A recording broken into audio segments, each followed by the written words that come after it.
দুরূদ শরীফের বিপক্ষেও মানুষ আছে না নাই? দুরূদ শরীফকে কেন্দ্র করে ব্যঙ্গ করে, কটাক্ষ করে, এইরকম শুধু মুসল্লি নয়, শুধু মুসলমান নয়, বড় মুফতি, বড় মুহাদ্দিস মুসল্লি মুসলমান, বড় বক্তা মুসলমান বাংলাদেশের জমিনে আমরা দেখেছি। যেদিন থেকে নবীজির দুরূদ শরীফকে ব্যঙ্গ করেছে, খোদার বিচার দুনিয়ায়ও আছে না নাই? দুনিয়ায়ও আল্লাহ তাআলা বিচার দেখান। নবীর দুরূদ শরীফ সুন্নিরা আদায় করে, সুন্নি উলামায়ে কেরামরা নবীজির দুরূদ শরীফ ছাড়া ওয়াজ করতে পারে না। আলহামদুলিল্লাহ, ওয়াসসালাতু ওয়াসসালামু আলা রাসূলিল্লাহ। এটাকে তারা ব্যঙ্গ করে। তাদের বড় একজন হুজুর, গতকালকে তাদের সেই এলাকার মাহফিলে ছিলাম, ওখানের মাহফিলেও পাবলিক যারা ছিল, মুরব্বী, তারা সাক্ষী দিয়েছে। হুজুর আমরা জানি, নামটা নেই, খালি বলেছি নবীজির দুরূদ শরীফকে ব্যঙ্গ করার সাথে সাথে হঠাৎ করে এত সুন্দর কণ্ঠের মালিক মানুষকে পাগল করে ফেলে। এত সুন্দর কণ্ঠ শেষ হয়ে যাইতেছে।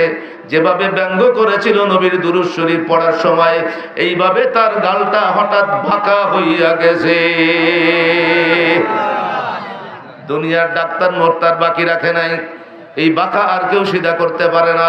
আরে আমার আল্লাহর পক্ষ থেকে যখন কোনো বিচার হয়, দুনিয়ার কোনো ডাক্তার মুক্তার সেটাকে শুদ্ধ করে সঠিক করতে পারবে নাকি? পারে তো নাই, পারে নাই। এই গালটা বাঁকা হয়ে যাওয়ার পরে এরপরে হঠাৎ দেখে গালের মধ্যে কেমন যেন ফোড়া ফোড়া দেখা যায়, এরপরে পুঁজ দেখা যায়, এরপরে অহরহ গাল থেকে পুঁজ বের হওয়া শুরু হয়েছে। পরবর্তীতে ডাক্তাররা ভালো করতে গিয়ে বলতেছে, আরে তোমার তো ভিতরে ক্যান্সার হইয়া গেছে। এই অবস্থায়, বাঁকা অবস্থায়, আর কোনো ক্যান্সারও ভালো হয় নাই, ওই অবস্থায় দুনিয়ার থেকে গেছে।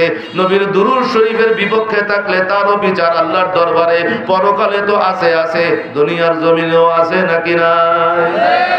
আর নবীর দুরূদ শরীফের মহব্বত যার সিনায় আছে, কোরআন হাদিসের সারাংশ গ্যারান্টি দিয়ে লাইবিলিটিস নিয়ে বলতে পারি, আল্লাহর নামে কসম করে, আল্লাহর হাবিবের দুরূদ সালামের মহব্বত যার সিনায় আছে, ওই সিনাওয়ালার জন্য জাহান্নামের আগুনটা হারাম হইয়া যায়।